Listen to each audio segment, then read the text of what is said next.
Okay, I forgot to record. Okay.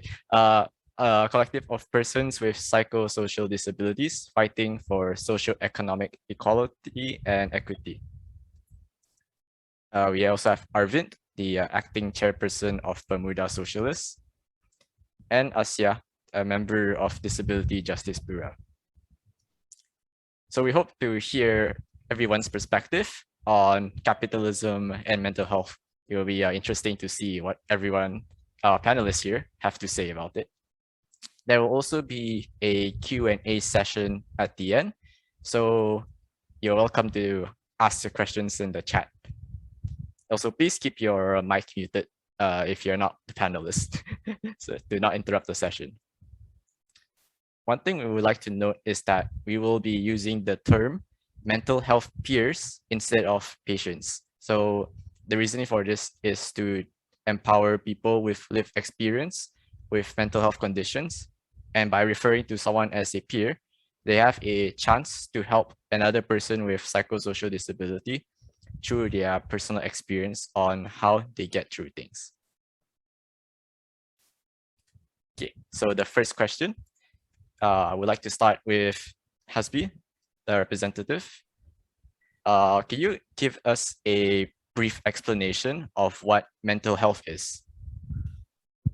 Hi, my name is Hasbi. I am of Malay descent. I have short black hair, wearing a black top, and I wear glasses.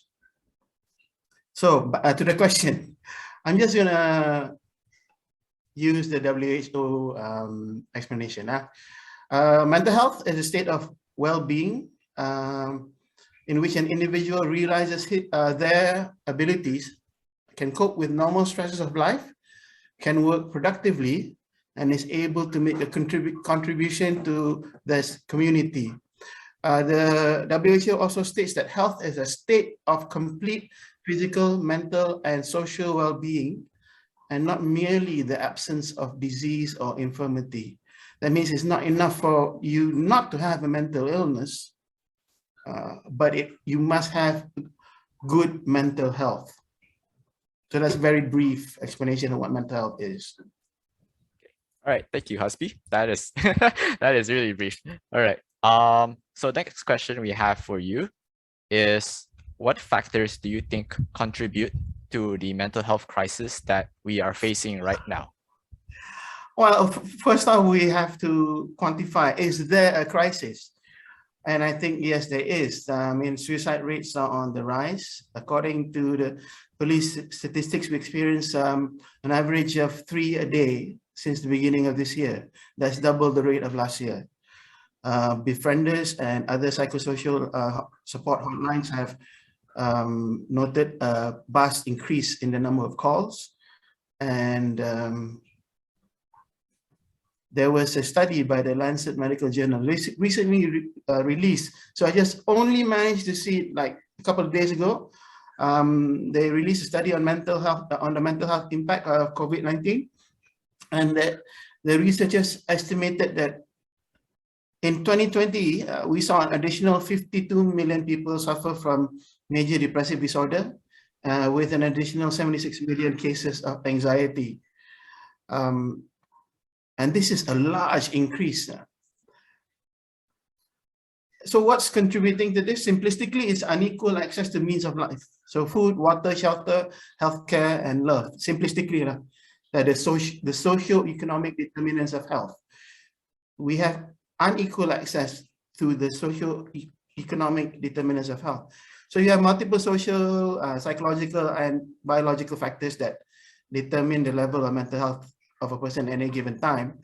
So one example would be violence and persistent socioeconomic pressure, like some of us experienced during the pandemic.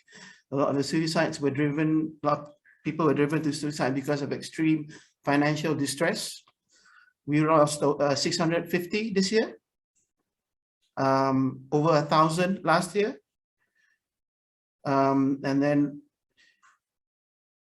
the poor mental health is also associated with rapid social change, stressful work conditions, like we experienced through the pandemic. Some of us had to adapt to working from home. A lot of us lost our jobs. Rapid social change, yes, because we had to learn not to live without physical contact with people.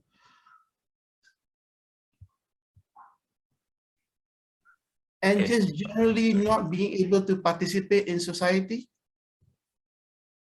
the normal stuff that we used to enjoy. Hey, let's go out for Maggie Goreng 2 a.m. Can't do that anymore. And it's been 19 months since we can't do that.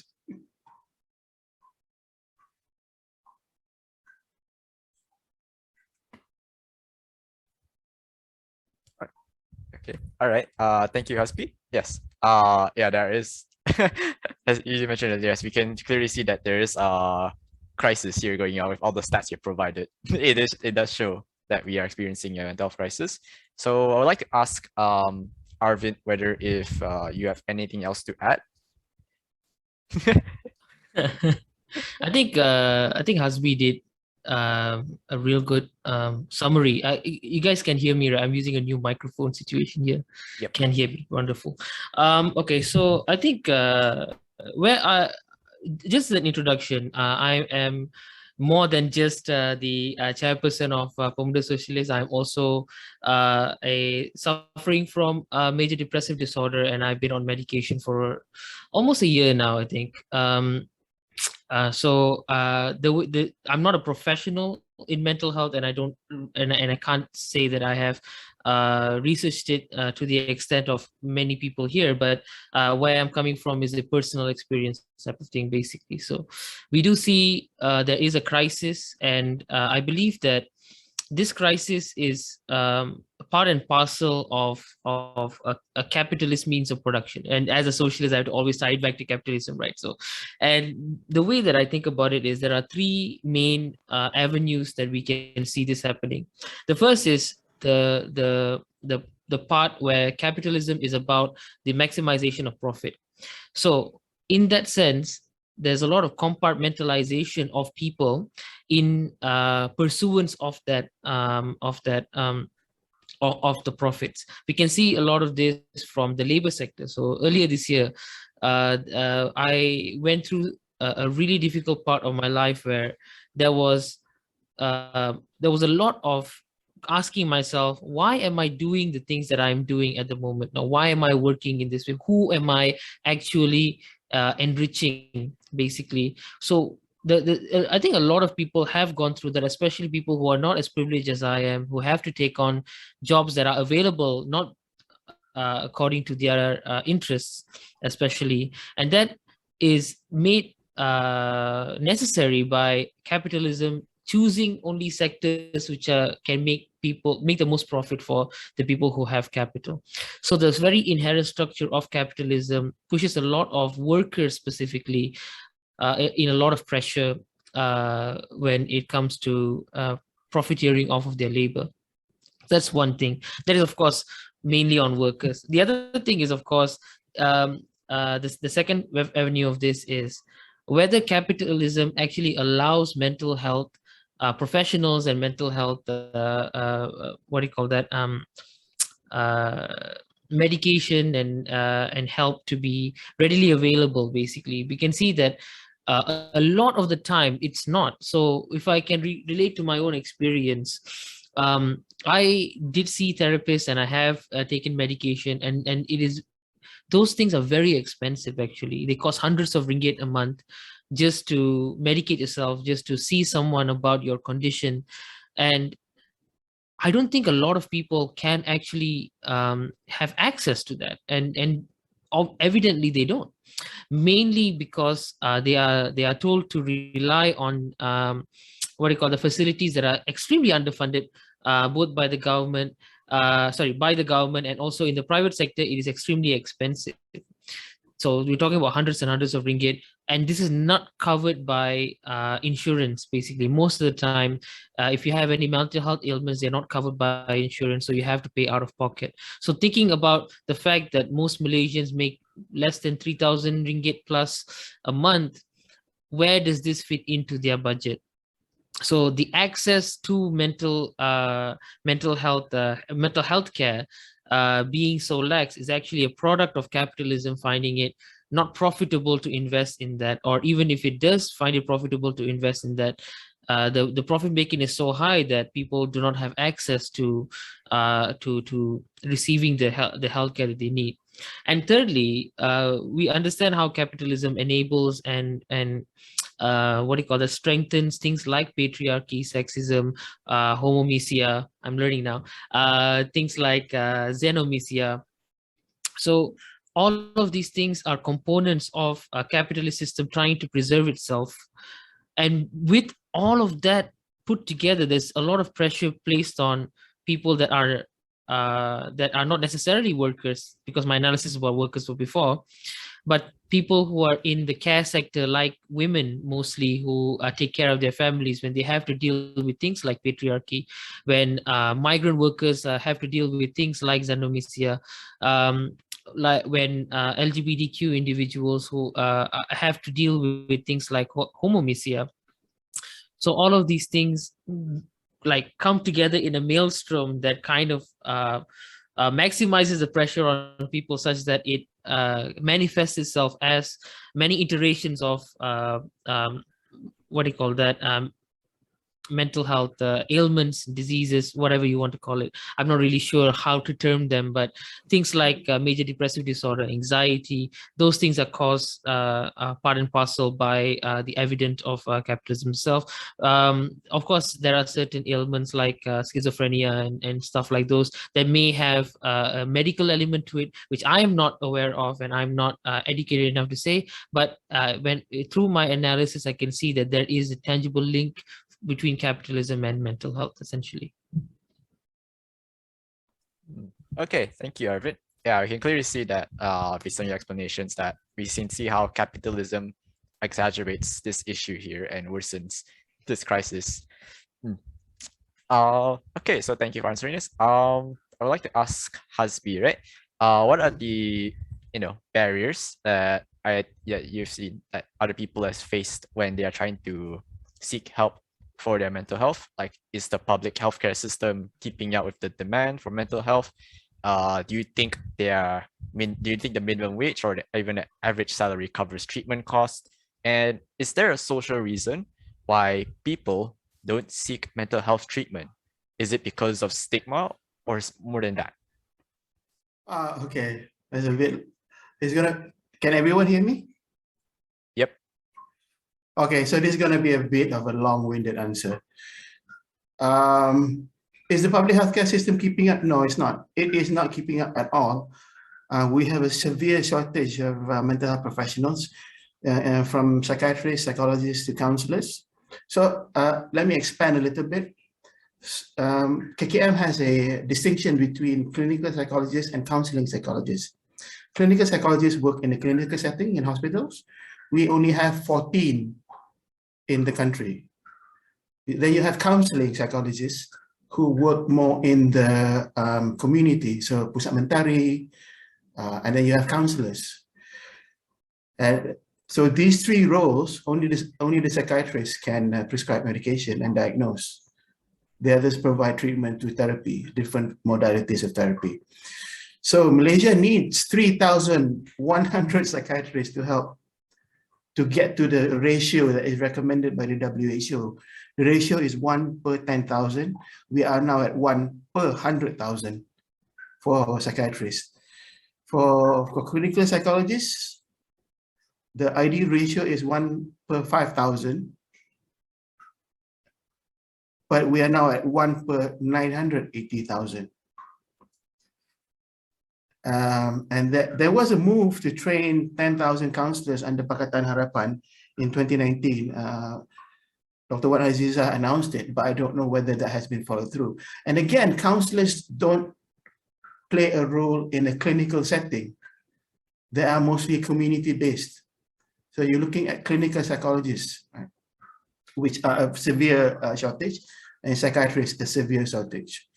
And since 2012, the Ministry of Health has spent less than 2%, I think about 1.5 to 1.8% of the annual budget on mental health care. And I've experienced this myself, because about 6 years ago, I self-admitted to hospital Sungai Buloh, and I saw for myself how badly maintained the facilities were. Rusty beds, badly maintained, non-disabled accessible toilets, and it was just horrible, basically. So this is the physical infrastructure. That's the barrier. We're also looking at there are other way. We're also looking at how widespread these services are. Most of it is concentrated in the Klang Valley. So, according to my doctors, there's only one clinical psychologist to cover the whole of Sabah. And in the Klang Valley, it's 6 months to wait to see a clinical psychologist. So, can you imagine how hard it is for people in Sabah? To your question about that's the average salary or let's go with minimum wage. Does minimum wage cover treatment costs? Treatment cost alone, maybe. And also depending on the facility. So KKM facilities charge 5 ringgit to see a specialist. That's a flat rate, including medication. If you go to a teaching hospital, it can go from between 50 to 80 ringgit. Medication separate and medication is separate, while a consultation is a separate rate. And depending on your illness and how severe it is, this can go, like Arvind said, this can go up to hundreds and hundreds a month. I know 2 people who spend close to maybe 2,000 ringgit a month on medication alone because of their condition. So you were talking about whether minimum wage covers treatment costs. Treatment costs alone, yes, it may cover, but you're not talking about associated costs. What are the associated costs? Cost of travel, waiting time, maybe you need to take a day off to see a doctor, the cost of any crisis that you may have in between appointments. These are not taken into account. So, and it's interesting, if I can segue a little bit, there was a little interesting bit of research that I saw 2 days ago on Twitter. 2 studies, one in the UK and one from the Dominican Republic, talking about the effect of raising the minimum wage and the effect on the people's mental health. In both cases, raising the minimum wage to a living wage, the effects were the same as antidepressants for depression. That's how much a living wage would help with people with mental health issues. So in Malaysia, the minimum wage is, as announced by the Bank Negara, was 2,700 per person per month for the Klang Valley, and that was 3 years ago. And they define the minimum wage, the living wage as the minimum income needed for a household to participate, and this is important, to participate in society, the opportunity for personal and family development, and freedom from severe financial stress. The living wage addresses a lot of the socio-economic determinants of mental health and of health. And is there a reason why people don't seek? Is stigma still real? Yeah, it's real. I see it every day on Twitter, on social media, right? And it's if I can play off what Arvind said earlier about how capitalism affects a lot of these things. I think it's largely because, it's largely because we tend to value people based on how much they can produce and consume in a system which worships the free market.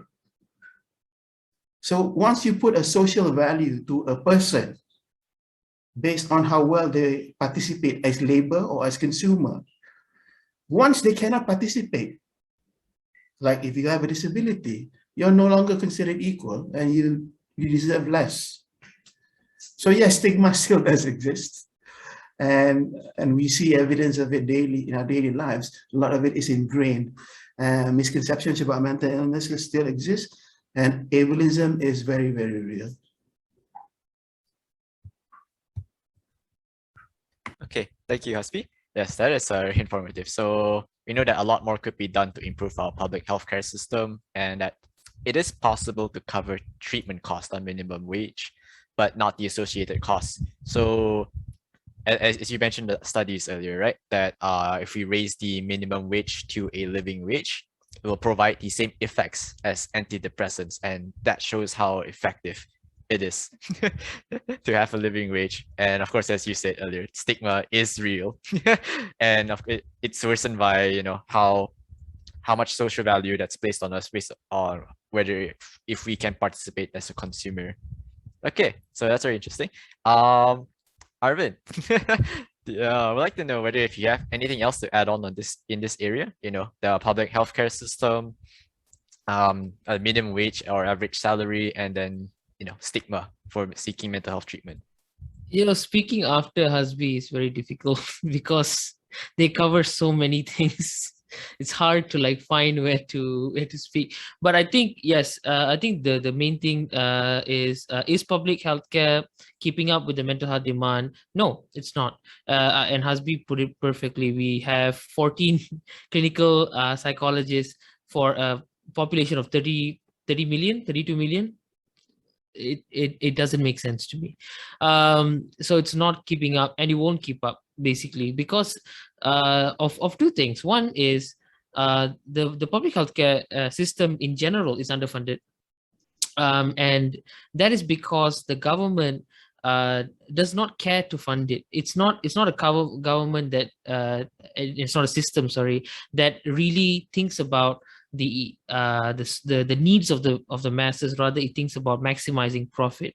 So if you compare a private hospital versus a public hospital, the private hospital is going to make you so much more money. So like that's the kind of mentality that we are trying to like battle here essentially. So it's the public healthcare system is not keeping up, and it won't keep up because of these reasons. Does the average person, can they cover treatment costs? I can't. So I sometimes have difficulties covering treatment costs with rent, with food, with everything else that I need to pay for.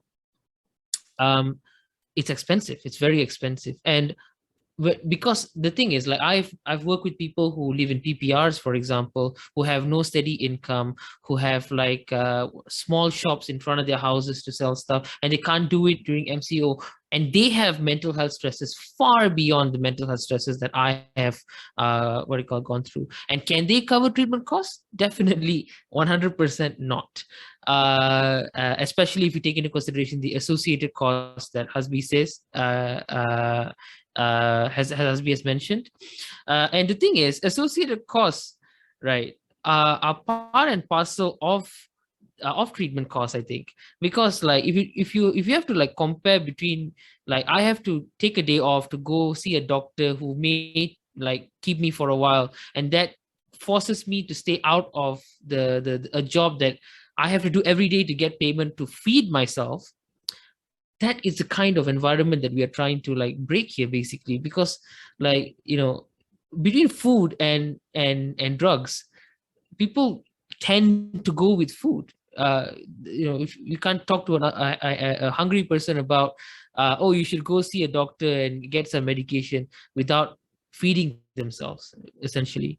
And that's the kind of things that we need to think about. And is there a social reason people don't seek mental health treatment? I personally myself have been approached by family members who have told me, don't go tell your employers that you have MDD, major depressive disorder.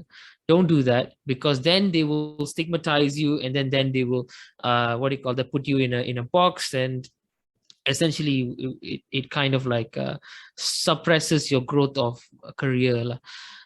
Luckily, I have good employers that have had good employers who have not really done that to me, but that kind of mentality still is prevalent, basically. And it was really difficult, especially with the older people in my family, to accept that I am suffering from these things and I need to go through medical treatment.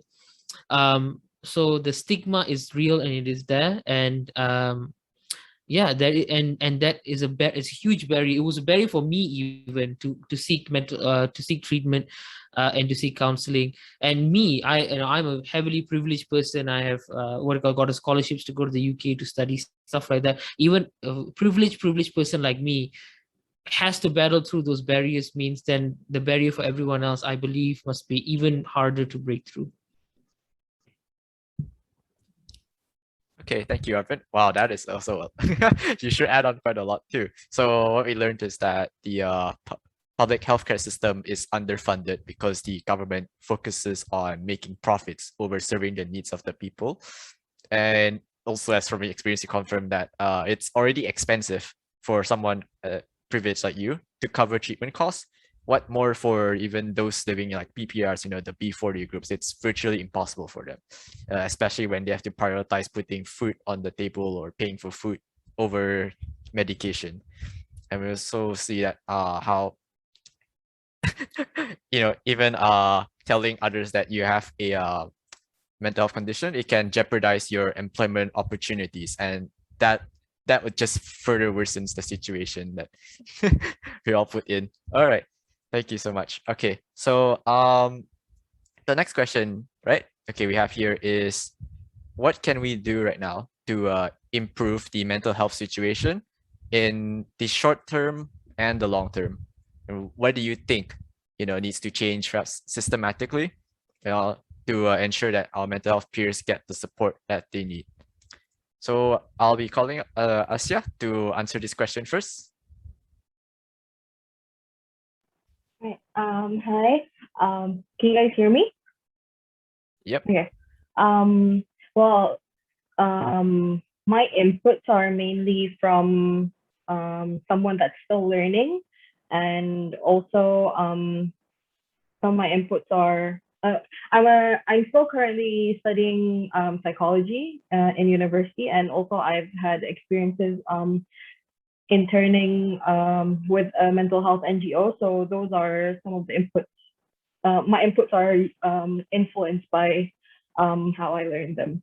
So I would like to say that currently our government sort of covers the short-term solutions for mental health issues. Like we have hotlines, and we can see today that they make campaigns about, please reach out to other people. But those are all very short-term problems that I feel like it's for them to just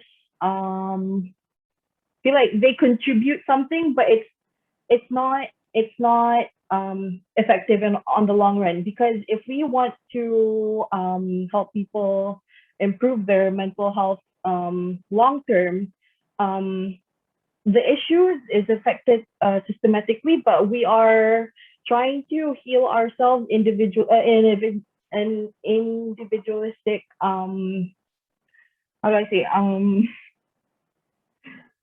we are healing through an individualistic solution approach by going to therapy and seeking psychiatrists. But the issue is affected systemically. So in the end, if we don't end up solving the issue systemically, then no matter how many times we've gone to a therapist or taking medications, nothing will be properly changed if our government doesn't initiate a proper change. I don't know if I'm so sorry. But okay, I wrote it down, most of it. I'm quite nervous, so it's all right if I'm just reading through what I wrote. Okay, so I said that like our government is mainly responsible to increase mental health literacy. So with increasing mental health literacy, that's where we try to reduce mental health stigma. And okay, sorry.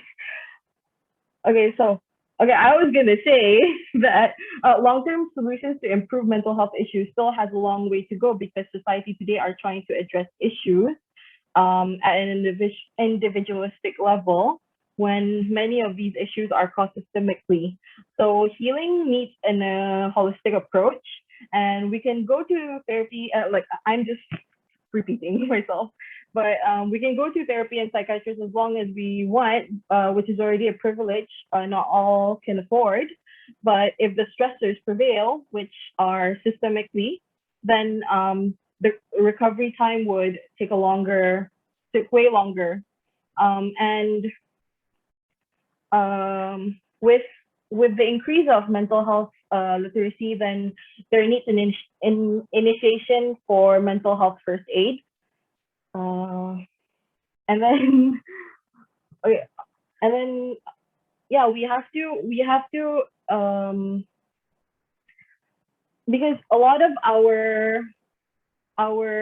how we, okay, sorry, right now, a lot of our options is that we either go to a government hospital, and that would take a very long time, just because it's cheaper, or we opt for a private one, which can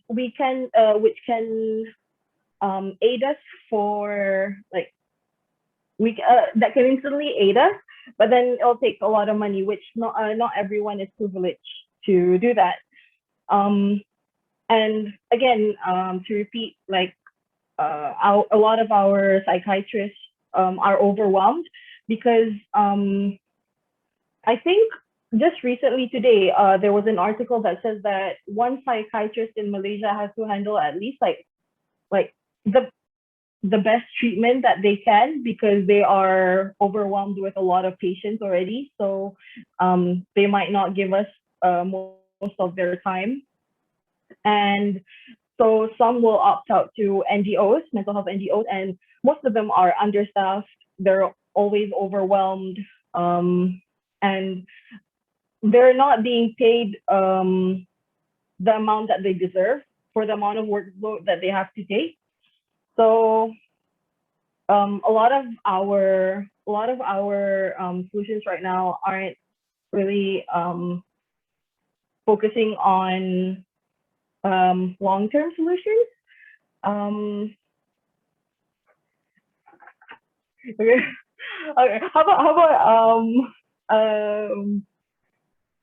Hasbi says something first so I can record. Sure, no worries. Okay. So what you have suggested was, what you said earlier was that the government provides short-term solutions, but it is not effective in the long run. So we need to take a systemic approach instead of an individualistic approach to this problem. For example, like our government is responsible to increase our mental health literacy to reduce stigma. Yep. Okay. All right. So I'll be calling Hasbi, the representative for Siuman, to maybe also add on to this as well. What do you think can be done in the short term and long term, and what needs to change systemically? Okay, well, if I can just add on to what Arvind said earlier about low income communities who cannot afford social mental health care, there exists a stopgap, not stopgap, sorry, a solution, which is the OKU card. But the issue with the OKU card is that you need to be sick for 2 years before you can apply for it. So you have to have gone through treatment for 2 years, paying out of pocket before you can apply for an OKU card. And even applying for the OKU card costs quite a bit of money. Hospital report is 80 ringgit, 1 month waiting time. And then, but it basically covers almost all your costs. So back to your question just now. So what can we do to improve the mental health situation, short term and long term? And I like what Asia said earlier about systemic solutions, because that's the real issue. The locus for mental health has all, we like to think that it's on the person, but it's not. the person has a very limited locus of responsibility when it comes to mental wellness. So in the short term, universal basic income, short term, and I would like to go long term with UBI, especially for those with psychosocial disabilities and who are undergoing extreme financial distress, together with appropriate psychosocial support, including dignified housing if necessary, right? A doctor should be able to prescribe, you need dignified housing, and get it. In the long term, again, to address the systemic issues, a lot of persons with disabilities face systemic discrimination. It's in our laws. Article 8, Kurungan 2 of the Federal Constitution on Equality does not include the word disability. So the government is free to discriminate, and it does. It does discriminate. You can see institutions of higher learning which specifically exclude persons with psychosocial disabilities, maternity, pregnancy, HIV positive, all excluded. So in the long term, non-discrimination legislation to protect OKU and positive discrimination to enfranchise persons with psychosocial disabilities. Now, if you can indulge me like another couple of minutes to like expand a bit, boleh tak? So with Siuman, we've been doing quite a bit of research, and one of the main areas where we've main focus areas of our advocacy is the Conventions for the Rights of Persons with Disabilities. So we ratified the CRPD in 2010, but we ratified with 2 reservations and 3 interpretative declarations. Interpretative declarations to Article 3 on general principles, Article 5 on equality and non-discrimination, Article 30 on participation in cultural life, recreation, leisure, and sport. And our reservations were to Article 15, which is freedom from torture or cruel, inhuman, or degrading treatment or punishment, and Article 18 on liberty of movement and nationality. Now, interpretive declarations are basically soft reservations, and it basically means that our laws, our domestic laws can handle it. Don't worry. So we're not going to change any of our laws because of the CRPD. But as I said earlier, Article 8, Kurungan 2 of the Federal Constitution does not include the word disability. So how can we be sure that the persons with disabilities are not discriminated against? They're not. So the long term is non-discrimination legislation to protect PWDs, positive discrimination to enfranchise persons with psychosocial disabilities. I think these 2 things would go a long way in addressing a lot of the shortcomings that we have in terms of our mental health care system, which is not within the infrastructure itself, but the surrounding infrastructure.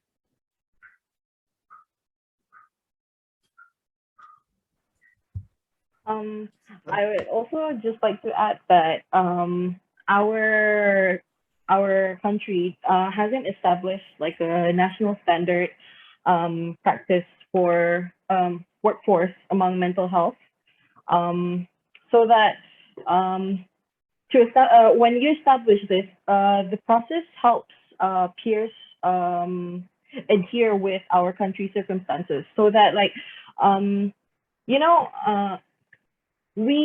our culture, how do I say, like different people in Malaysia, we have a lot of cultures, and a lot of these cultures understand mental health differently. Some may opt to like religious settings to cure people, and that may help, but we should also apply a holistic approach to mental health services, so that we acknowledge that that can be an option, but also we can also incorporate therapy and various kinds of therapy and psychiatry, so that these people won't feel alienated because our culture is deeply rooted into our identity. So like some require comfort from what their religion says, and that can be helpful along with getting the conventional way of treatment. Okay, thank you, Asya. All right. So, okay, so what Hasbi earlier said was that the OKU card does provide a solution, but it is costly in terms of well, financially and also time-wise, right? And the locus should be on our government to resolve these issues rather than the individual. So what you suggested was in the short term and the long term, we would have a universal basic income. And for the long term, we should also have a proper psychosocial support, such as dignified housing. We also need to enact non-discrimination laws and then also positive discrimination to protect people with psychosocial disabilities. Because mainly because there is a systemic discrimination in our laws right now, and that needs to be rectified quickly. And so, as you said earlier, was that our country needs to establish the national standard practice for the workforce, right? As our culture also has a different understanding of like mental health and like how do we, approach it. Okay, all right. Thank you so much, Itu. Arvid, what about you? Do you have anything that you think that could be done in the short term and the long term, and like what needs to change systemically as well? Sure. Thank you to both Hasbi and Asya. I think it was excellent. It covered a lot. And that leaves me to summarize my thoughts basically, so that's a bit easier. Right. So I'm thinking there are three avenues here. There's a short term, there's a medium term, there's a long term. So the short and medium term, they deal with stopgap measures and also trying to find treatments basically. So they're kind of like the damage is done, so let's fix you basically is the short and medium term basically. If I can pejoratively use those words, my apologies. In the long term is the real holistic solutions. That's where we find them, because as I will explain, the long term has to deal with unraveling a lot of really fundamental problems with the system essentially. So going back to the short and medium term, the short term, I really think that if there is a government mandated law essentially to all employers to provide mental health insurance for their workers, that would help a lot in the very short term for people who are seeking help basically, because in the public sector being so underfunded, being so weak as it is, the waiting times are long and the treatment is not up to par. This is where we can force employers to pay a little bit to make sure that their workforce is established, so that the workforce is protected. So, and from a socialist party, advocating for insurance is a bit weird. But again, these are short terms, basically, things that we can achieve in a year, like instantly, essentially. And then we can think about what are the medium terms to that. So the medium term is about bolstering the public sector, and that would mean training more people, making sure we expand facilities, making sure people have, not rusty beds, essentially, like, they have good access to affordable medication, good doctors, up to the standard of the WHO or even beyond if possible. And that takes time. We need to make sure that we get away from this mentality of deprioritizing mental health in our public healthcare sector, and that would take time. But the evil way to justify that, the capitalist way to justify that is, we can say that with all of these people suffering from mental health, their productivity is lessened in a way as well, basically. And there's a lot of social issues that can come up from that. And this is the capitalist way to justify, which I find very problematic. But if we can, if we are to force a capitalist government to do this, these are the ways to say, actually, you can make a lot more money if you have more people who are not like suffering from mental health issues. They can provide more stuff and so forth. Again, medium evil way to justify how why we must invest more in public healthcare. Now we go to the long term. The long term is the exciting one. That is the destruction of capitalism. So what I mean by that is, as long as we are tied to a mode of production that prioritizes and maximizes profit, until forever we will have a problem of things like alienation, where there are only certain jobs that people can get, things like pressuring workers to maximize their profit whilst giving them less wages and less benefits, political pressure, utilizing things like xenomisia and homomisia to justify the system, basically. So until we get to a stage where we overthrow all of this to a mode of production that is commonly owned, where people can actually make decisions for themselves on what they want to do, where the profits are not alienated from them, where profits are deprioritized to make sure that people get what they need. The needs are prioritized over the profits.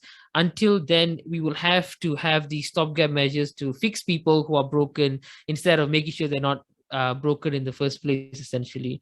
So that is the long term, the long term vision. Essentially, there is no what do you call that, way to buffer capitalism or capitalist means of production to make sure that what do you call the mental health issues such as MDD, such as anxiety, does not crop up. There is only overthrowing it for an alternative means of production that will enable people to realize that actually I'm a human being, or these are human beings that we are thinking about. The modes of production should be to produce the needs of the people, rather than utilizing the people as a means of production to create profit for the capitalists, basically. So that is my short, medium, and long-term solutions. Thank you. Okay, thank you, Arvin. Asia, you have something to add on, right? I was just gonna go back to something that I said regarding our mental health workers are overwhelmed. This can damage both peers and the reputation of the medical industry, because when they don't have enough time to properly examine these peers, then misdiagnosis can happen. So misdiagnosis would mean that you would give them the wrong medication and they would react differently, and yeah, their lives will be affected. So from my experience, I was misdiagnosed twice, and when I was trying to get treatment from a university hospital, because they were quite overwhelmed too, especially with COVID cases. So I was privileged enough to switch to a private clinic, and I was properly diagnosed then, because they were persistent that I only had a dysthymia.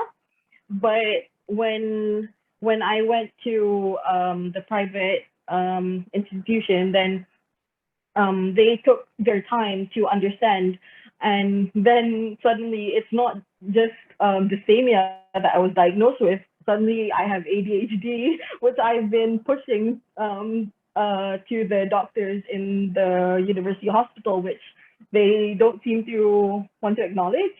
So yeah, suddenly I was diagnosed with ADHD, BPD, and then comorbid anxiety and depression. And I'm like, so I could have been treated earlier if you just took the time, but also it's because these doctors are also overwhelmed by the amount of patients that they have to handle. So yeah, that harms both. Okay, thank you, Asia. All right. Okay, so yours was pretty short. All right. So right. So what you said was that our mental health workers are basically overwhelmed, and this can result in a misdiagnosis that will hurt our mental health peers and will cause a lot of complications in the long run. Right. Yeah, okay. And just to summarize what Arvin also said earlier, so what you said, right? In the short term, a government mandated law for all employers to provide health insurance for workers will help protect, the mental health of our workforce. And then after that, in the medium term, we will need to bolster the public sector to expand and improve our facilities and also, elevate ourselves to the WHO standards. And you also mentioned that capitalists justify their discrimination by basically blaming the people and saying they are not productive. And this is why you consider it to be evil. Yeah, because this is the logic, right? Yeah, okay. And then after that, in the long term, what we need to do is we need to disrupt and abolish capitalism. So we replace it with a mode of production, which is that aims to prioritize, I guess, the health of the people, basically, and allows us to fully realize ourselves as this system, which is socialism, will match the needs of the people. Right. Okay. All right. Thank you so much. So I guess we already did cover, so like what can be provided in the short term and the long term and what needs to change systemically, right? So I guess, are there any other kinds of discrimination that our mental health peers face that you would like to add on that perhaps was not covered? And any of you, maybe Hasbi? Well, social, I guess, but that's largely to misconceptions and myths about mental illnesses. Like one myth would be people with mental illnesses are prone to violence, when the opposite is true. People with mental illnesses are the ones who are more often the victims of violence. And social ideas that someone with a mental illness, I got sick because I'm not religious enough, or a lot of other misconceptions, and that's a social kind of angle. And you also have institutional and structural discrimination, which I covered a bit earlier with the CRPD. So because of our reservations to the CRPD, a lot of our laws, the ones already discriminatory laws, continue to exist. And the loophole provided by the CRPD allows us to create new ones. One example I can give you directly is Article 15 of the CRPD. We had reservations to it. Article 15 is freedom from cruel and inhumane punishment or degrading treatment. Jail time for attempted suicide is cruel and inhumane. That's Section 309 of the Penal Code. That is how the CRPD allows discriminatory laws to continue. OUM excludes persons with mental illnesses from applying for their postgraduate program.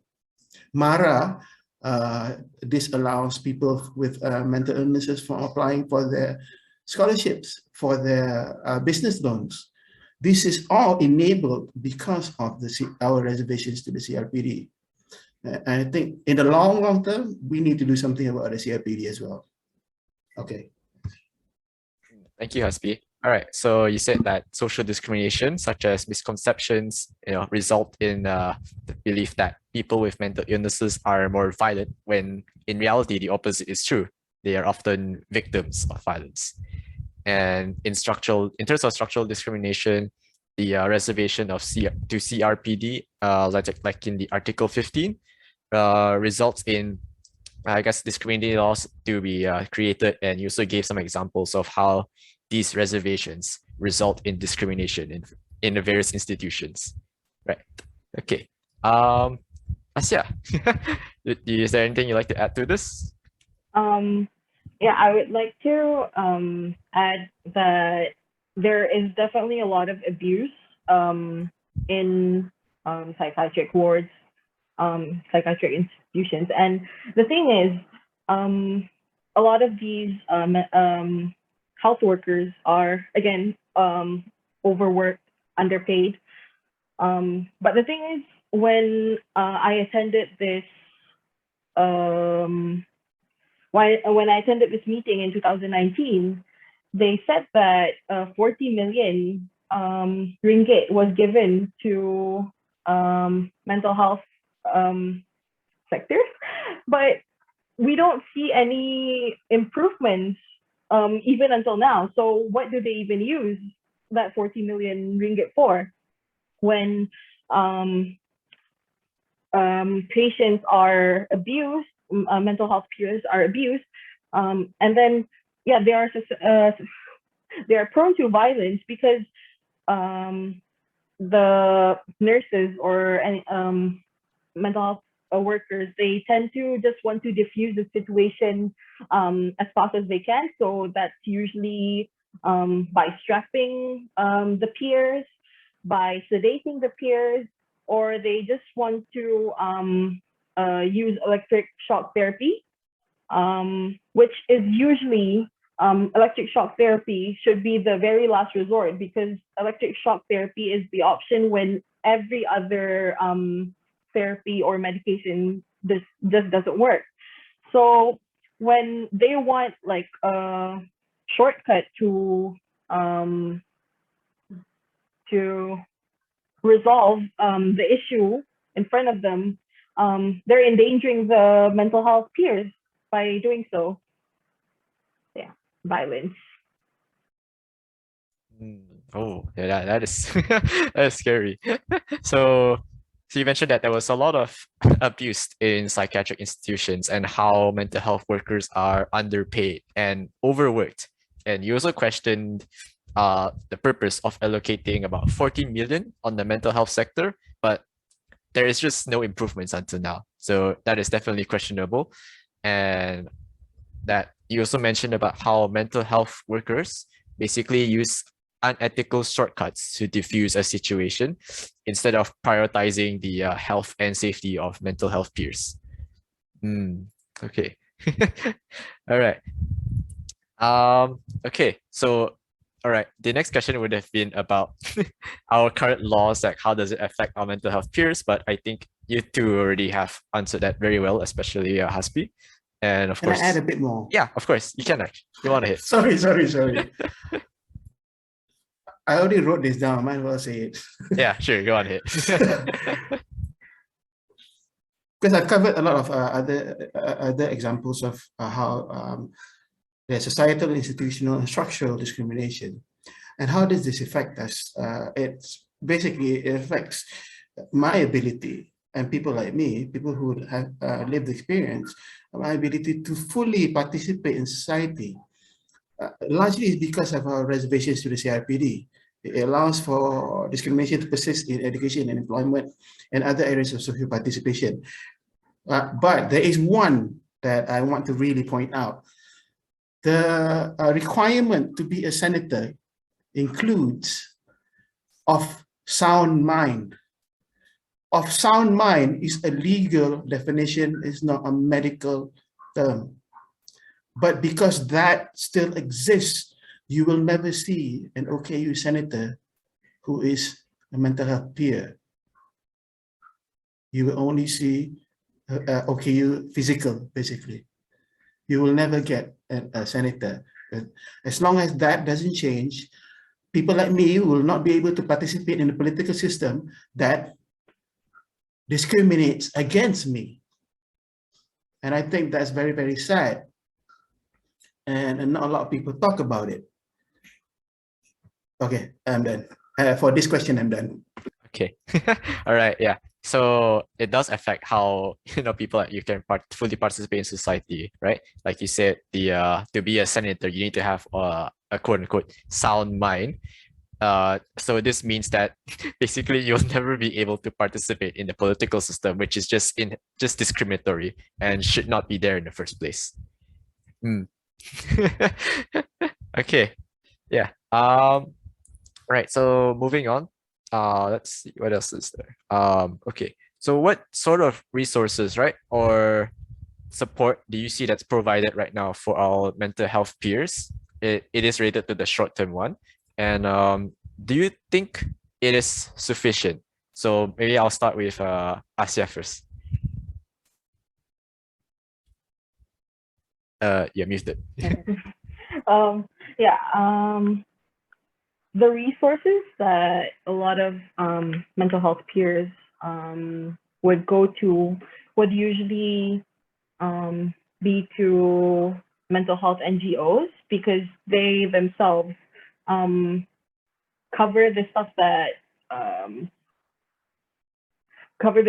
the government neglects to consider, which shouldn't be the case, because taxpayers are giving money to the government to find the best resources.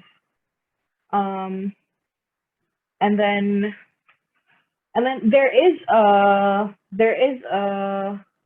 what is that thing? AIA. They sort of cover mental health insurance, but it's not enough. It's not sufficient, because it's not very clear what they're trying to help, really. So yeah, we don't have insurance for that, at least. That's all. All right. Here, just checking. Can you hear me? Yeah. Okay. All right. Yeah, my Zoom froze, but I can still talk. Okay. So that's good. Okay. Anyway, so you said that like the taxpayers, right? That's basically us, most of us here. We do give money to the government to find answers, but they're not providing any answers for us, really. They're just kind of like pushing their job elsewhere, right? Yeah. Okay. That's a disappointing to hear, but okay. So Asbi, do you have anything else to add to this? Is there anything else to add? What was the question again? Okay. Sorry. It's okay. The question is, what sort of resources or support that's provided like right now for our mental health peers, and are they sufficient? This ties into the Oh, no. short-term one. Oh no, it's not sufficient. So what sort of resources we have right now? I see I've covered as well. We have also mental health NGOs, and the current healthcare infrastructure, crisis hotlines provided by the government NGOs, and community-based rehabilitation. A lot have been closed during the pandemic. So a lot like Mentari, Pusat Mentari, a lot of people have not been able to access the services there. And as we all mentioned earlier, we have a severe shortage of mental health care professionals. And to build on Asia's point earlier, a lot of them are burnt out. A lot of our healthcare workers are burnt out. And many of us saw this situation from over a year and a half ago. Many of us foresaw that this situation would happen, but no one cared. No one cared to invest in our healthcare infra. How are we going to get 3,100 psychiatrists in the next 2 years? We only offer 300 positions to contract MOs. How? It's not going to happen. It's extremely disappointing. If I can just add on a personal note, this year's theme for World Mental Health Day is mental health in an unequal world. KKM deliberately ignored it by going with what, are you okay? And I'm like, dude, what? and this in itself actually does add a lot more pressure to people who are doing advocacy. And we are also part of the resources. People like the collective I'm part of, Minda Kami, Boleh Space, these are the guys who are on the ground, really on the ground with no support, and doing our own thing and trying to provide support to other peers. And we are burnt out as well. And we don't expect any reward. We just want things to be better for everyone. But it is extremely disappointing and extremely demoralizing sometimes when, as I said way earlier, that we are valued only as much as only as much as we can produce or consume. If we can do neither, we are not equal.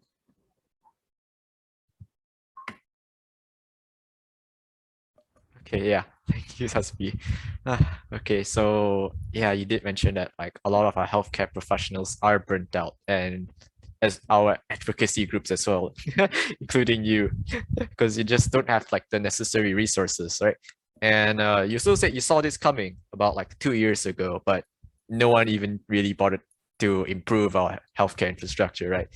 And of course, like this year's theme is an unequal world, and you said that KKM ignored it deliberately by coming out. By basically just coming out with a post that ignores everything else that is going on in this world right now. Yeah, that is really sad. Okay. All right. So this will be the next this next one. This next question is the last question for today. And perhaps you could summarize, right? Do you think capitalism and mental health can coexist? All right. I think I'll let Arvid answer this first. Arvid. Oh, thank God. So, no, absolutely not. So here's why. We have a system that treats people like they are cogs in a machine, like a factory worker, mini factories basically. And as Asbi said, what do you call that, treats you only as good as how much you're able to produce basically or consume. You have a system that prices people out of the housing market, so you have homelessness on the rise. You have people that you have a system that exacerbates climate change, so things like low-lying people who live in low-lying areas are now out of a job, out of a housing, out of everything basically. So you have a system that creates, enables, and continues stresses to mental health problems. There is no way that that system can coexist with good mental health. It can try to mimic good mental health, but by allowing for more concessions to things like mental health care, cheaper drugs, more professionals who are working on it, etc. But without removing the stresses in the first place, again, you're going to break people, then fix them, then break them again, then fix them again. That cycle is going to continue. So I give a hard no to that question. Thanks. Okay, right. So you're saying that the short answer is no. It cannot coexist because capitalism only cares about how productive we are, and this creates and enables stresses to our mental health problems. So that is why it cannot coexist with, well, providing good mental health to the people. Okay. All right. Thank you, Arvid. Asia, what about you? What do you think? I would also say it's very hard. No.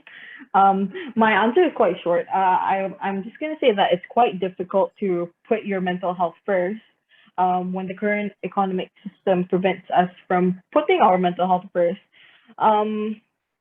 So if, when people say put your mental health first, for some people that might mean that they have to take a year break.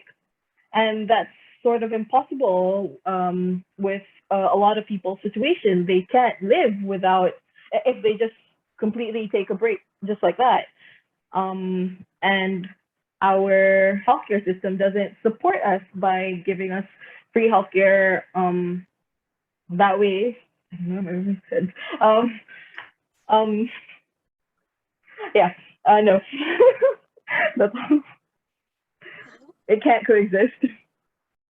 Okay, thank you, Asia. All right, so you're quite obviously in the no camp as well. So because it is quite difficult to put mental health first when it prevents us from doing so in the first place. So you gave an example of how it's basically impossible to take a break to, rest and recover, and how our healthcare does not even bother to support or care for our mental health peers in the first place. I can see you. I see why after everything you said earlier. Okay, how about you, Hasbi? What do you think? Can it coexist? I want to say no, but I'm going to say yes, only if it's state capitalism. if the state runs it, not private entities. And the idea is basically we have to move away from this. Okay, if I can talk a bit longer, these two ideas. Why did it take us so long to decriminalize suicide? I have a very strong suspicion that it ties in very strongly to the ideas that the state owns someone. It owns, the state only intervenes during three periods of your life: when you're born, to register you, when you get married, and when you die. When you're born, to register a potential taxpayer; when you get married, to register a potential taxpayer factory; and when you die, to make sure you pay your taxes. These ideas, they're not spoken of, but they're very fundamental to how our society is constructed. And we don't really question it. And when you bring in the ideas of valuing a person based on what they can produce or consume, it becomes a very evil, very evil kind of system. So I would say yes, but only if we get away from valuing people based on what they can consume or what they can produce. All right. Yeah. So, right. So yours is a yes with a lot of terms and conditions, you could say, right? So the state has to run it, and so you mentioned that it does take a long time. It did took a long time to decriminalize suicide because of your suspicion that the state, the idea that the state owns the people, basically, they owns their bodies, right? Yeah, and their minds as well. So, and you believe that the reason behind is because it wants people to keep paying taxes and also basically be able to reproduce, to have more taxpayers to keep to pay tax and keep society running. So by decriminalizing suicide, it goes against what they really want, right? Yeah. Okay, I see. Okay. All right. Thank you so much, Yutri. Okay, so we are going to have a Q&A session now, as well, my Zoom is frozen, so I can't check the questions. Perhaps one of you three could take over and you look through the questions in the chat and answer it. So sorry. Sure. There's one from Najla Suhaibi that asks, how is capitalist evil? Yeah, so shall I start with that, or I mean, that's the first question that arose from the chat, basically. Yeah, go on ahead. You got the approval. Oh boy. Okay. So this is going to be a little difficult. But let me illustrate this. Okay. So capitalism, private ownership of capital, is always going to try to maximize the profits that is generated, so that the person, the entity that owns the capital gets more capital. Essentially, in this system, basically, if you have more capital, you have more power. That is political power, social power. You can buy things, you can influence decisions, stuff like that. So that system is inherently going to make people is going to value people based on their productive capacity, one thing, and also how much they can extract from other people. So billionaires are like the targets, basically, because one, they have a lot of money, they can influence a lot more people, and two, they have a lot of sorry, they can buy a lot of things, so a lot of access is given to them, and so they are at the upper echelons of society, essentially. And that is a capitalist mindset. Capitalism also causes things like, again, as I said before, pricing people out of the housing market because of the maximization of profit. That doesn't really like make it profitable to create PPR housing or low cost housing. That is a stressor to mental health. What do you call it? Things like climate change, for example. We know how Exxon and a lot of other oil companies have basically known about climate change for 40 years, but they didn't do anything about it. And that is because of the maximization of profit and an inherent vested interest there. And that is actually like caused by the need to maximize profit and make sure that that is makes it that is the reality that we are living in today, basically. And so when you think about these things, then as a socialist, you find them morally reprehensible, you find them evil, because, you know, one, you're valuing people based on production, you're not valuing their inherent, you're not valuing them as people, you're valuing them as how much money they can make for you. And another thing is, you are creating so many other what do you call that, associated conditions that put people in these really terrible environments, that imperializes the third world by minimizing the amount of profits, sorry, minimizing the amount of wages that the third world can give, etc., etc., etc. So capitalism is about expropriating value from workers uh, only on the sole reason that you have capital, basically. Just because you own the factory, that means you can take what do you call it, the value that is generated by other people for yourself, and that puts a lot of people in unique stresses that are related, essentially. And that is why, for me, socialist, I say capitalism is evil. And if I can tie it back to capitalism and mental health, capitalism pushes people towards the brink in terms of mental health as well. Hi, hello. Hello. Yes. Can you hear me? Okay. Yes. Who is this? So I was the one that asked why capitalism was evil. Mhm. Yeah. So, in my opinion, when people are saying capitalism is using people for labor, so let's look at the meaning of capitalism. So we look at the meaning of capitalism first. Capitalism is an economic system based on the private ownership and means of production. We can agree with that, right? And they are operation for profit.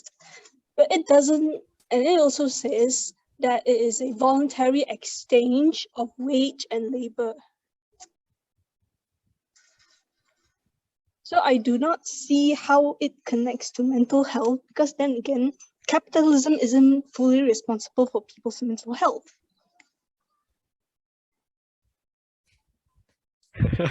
Arvid?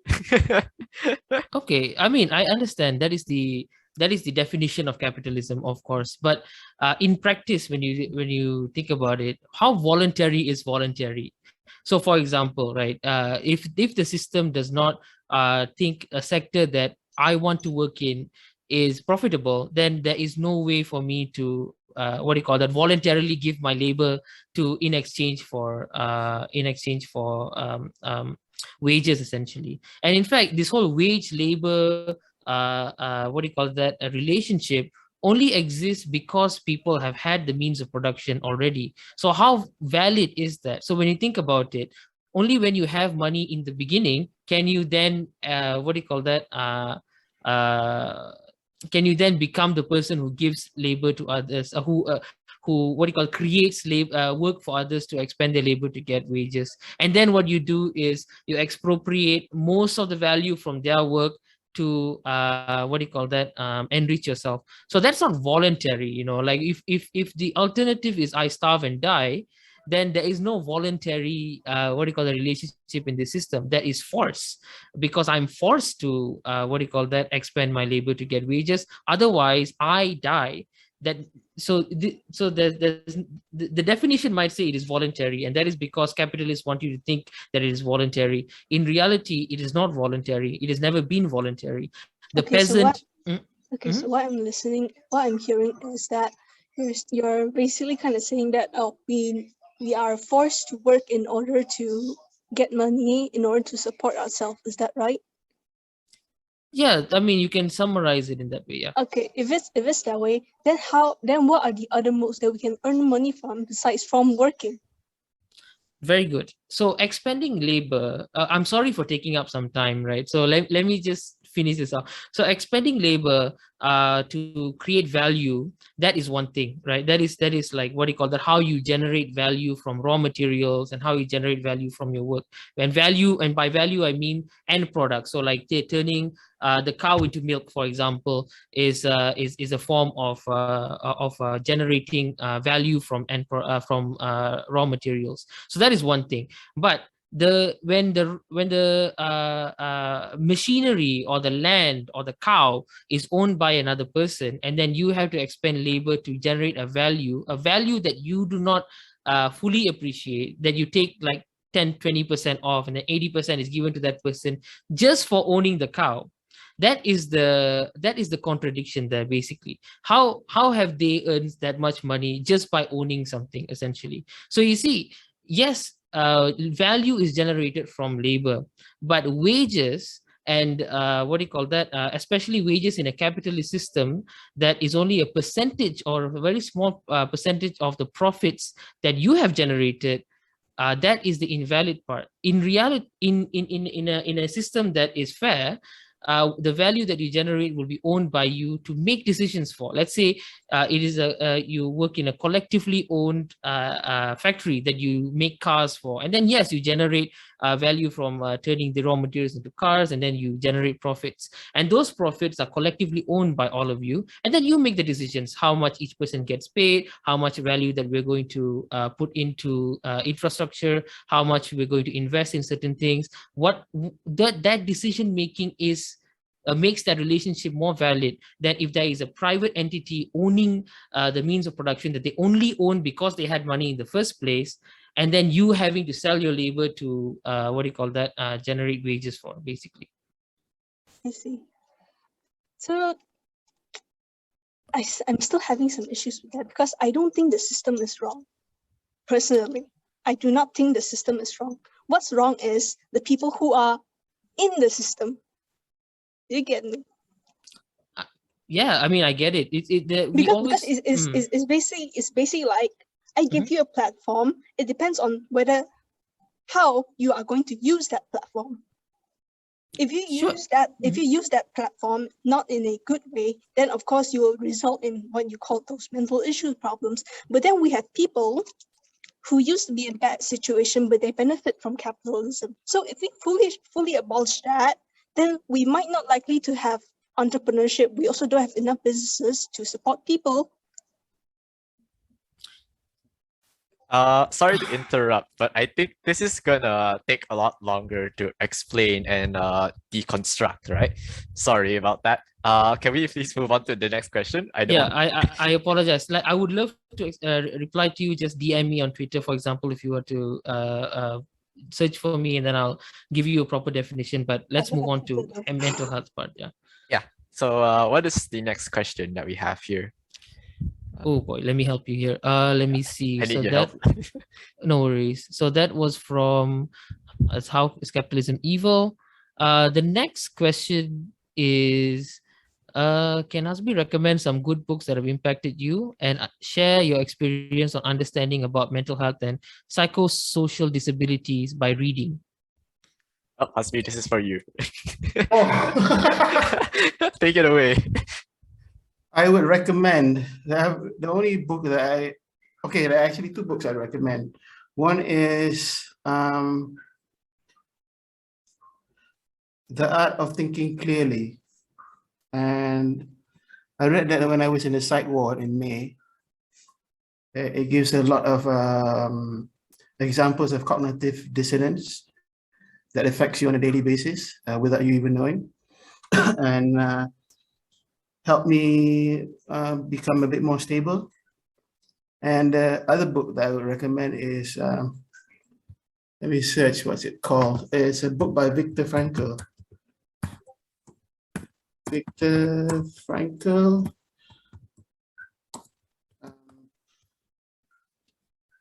Man's Search for Meaning. So Viktor Frankl is a psychotherapist. He's a peer of Freud. He was a prisoner of war during the German occupation, and he spent some time in an internment camp. And when he left, he still had enough empathy in him. After going through 4 years in a German POW camp, he still had enough empathy in him to restart his clinical practice. I read that book when I was 12 or 13, I guess. It didn't impact me much back then. I reread it after I got diagnosed, and I learned a few new lessons from there. One of the major lessons I learned from the book is any person can put up with any how as long as you give them a why. So if you have a reason, you can deal with any how. And learning about psychosocial disabilities, I mean, a lot of it I did when I was very, very manic in my, I had bipolar disorder. I was diagnosed 10 years ago. So one of the things I used to do to productively use a lot of that manic energy was to read. So I spent months actually reading up on, I read the DSM, basically anything I could get my hands on, research papers on bipolar disorder. I read up on the evolutionary, biological evolutionary theory of why bipolar disorder is still occurs among human beings right now, even though it serves no apparent cause. Now, not a lot of people who read that kind of stuff, but because I wanted to get rid of a lot of the manic energy, so I spent a lot of time reading that. I also have a couple of very supportive doctors who are supportive of my advocacy and who actually give me a lot of insider information. So that's very important to me as well. I guess that's as much of my experience as I can share right now. Okay, all right. Thank you so much, Hasbi, for sharing your experience. Hope this helps. All right. Are there other questions? I believe there's at least one more, right? There's a bunch more Oh, actually. okay. That's a lot. Let me go to Asiya first. Can Asiya share your experience working in a civil society organization related to mental health as a youth change maker? I need to gather my thoughts a bit.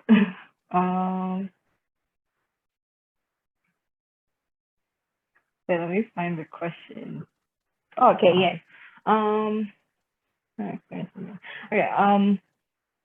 Well, for me personally, before interning there, I thought I knew a lot already because, but I was looking at it through a future healthcare workers perspective. So when I went into this organization, I'm learning more through the lens of people with lived experiences. And the sad thing about this is that we like when I was working with the NGO, we want to push forward more changes, and that would mean that we would have to work and push the government to do something. And how I see it is that the government would be there just for the sake of being in a newspaper, just to say that I contributed. But after that, they will always say like, oh, let's keep the ball rolling, but it doesn't snowball into a bigger improvement. It's just like this ball is just looping in the same place. Like there's no initiation after that, which is very sad. So yeah, I interned there in 2019, and I've seen very little improvement 2 years later, sadly. I don't know if that really answers it, but yeah. Thank you. Okay, thank you so much, Asya, for sharing your experience. So what you've basically said is that you've interned for about 2 years, and like it's basically the last sentence, like you have not really seen anything change much, if at all, with your 2 years of experience there, right? Okay. Pretty much. Okay. All right. Arvin, can you help check what the other questions? Yes. Yep. Thank you so much. Right. So this is quite interesting. What is the current position and relationship between mental health peers advocacy groups and organizations and the mental health professionals? For example, the Malaysia Psychiatric Association. Hasbi, do you want to take this? Can someone repeat the question again? I was listening, but not too clearly. What was it? What is the current position and relationship between mental health peers advocacy and organizations and the mental health professionals? For example, Malaysian Psychiatric Association. Okay, very simple. A bit difficult to explain.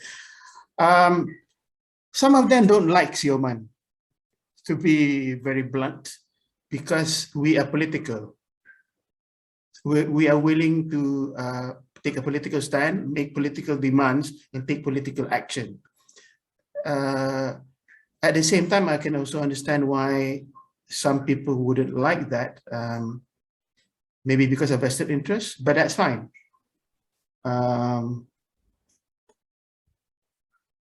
I would say that there are some mental health NGOs, peer groups, which have a very close relationship with professional associations like Minda Kami. And we like Minda Kami for the work that they do and the relationship that they have. But we prefer to work outside, basically outside the system, so that you have people working inside the system, working with the state players, and then you have people outside the system also working with non-state players, so that it maximizes coverage in that sense. So having said that, on a personal and professional level, I am very, I have a good working relationship.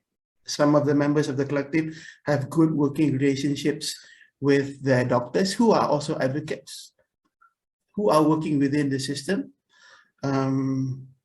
So I would say this is a very healthy ecosystem, much more than when I first started. I will tell you how I first started. I had a cheap PA system, the one you buy from Batu Road for 80 bucks, that feedbacks if you speak too loud. And I was sitting in public at Taman Tasik Titiwangsa and talking about bipolar disorder to anyone and everyone who walked by. And I had a sign on my shirt that said, I have bipolar disorder. Ask me anything you want to know. And now you have people on social media having very, very organized campaigns, working together with professional organizations, forming relationships with doctors. But there's also have to be aware that there's also a limit, an ethical boundary with how close doctors can work with peers. Because we are also struggling with our own illnesses. And in a way, it's good that you're not around for our breakdowns. Because we do break down every once in a while. We do experience I'm gonna, honestly, after this event, I'm probably gonna crash for the next couple of days. This is way too much interaction for me already.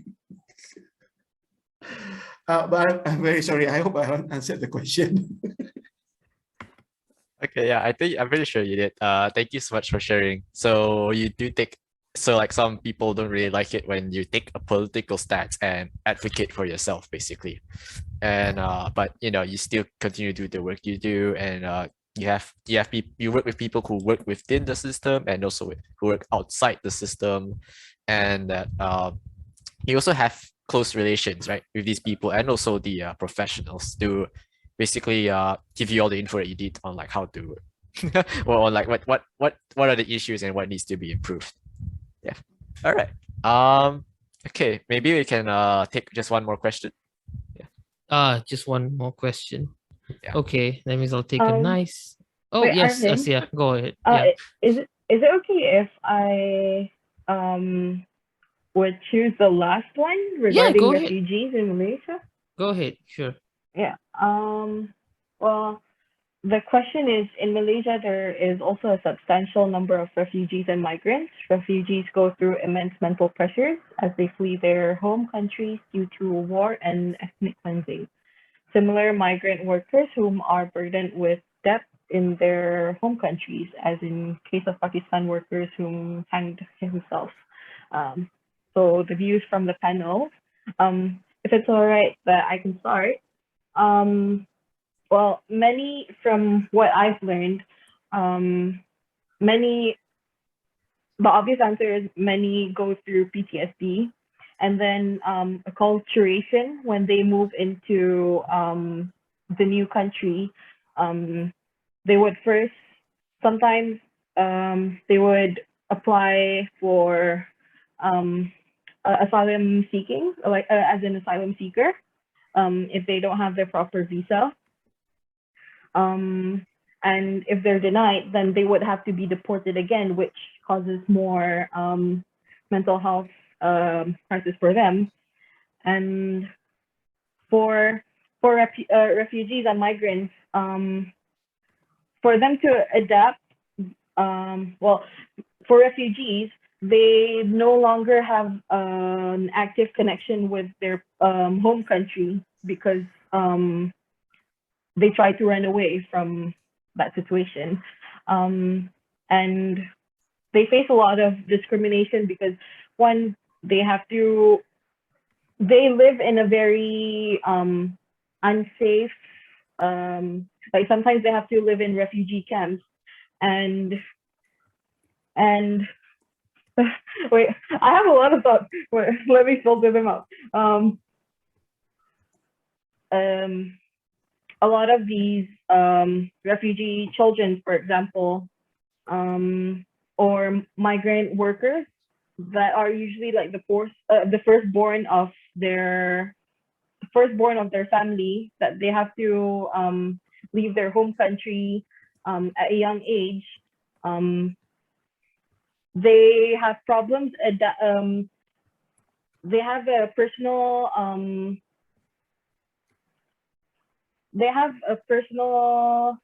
how do I say, like, issue within themselves of trying to keep their identity when they were in their home country, and when they are trying to assimilate to their new country.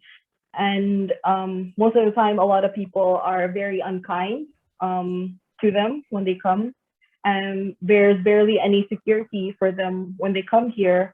And you know, when they don't have proper housing, when they are not sure if they can, if they're even safe at any moment, this already causes a lot of distress for them. So I'm not sure how to end that, but if anyone wants to add anything, yeah.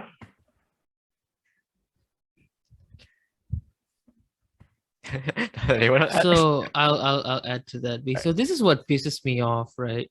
You have people who did not come here by choice.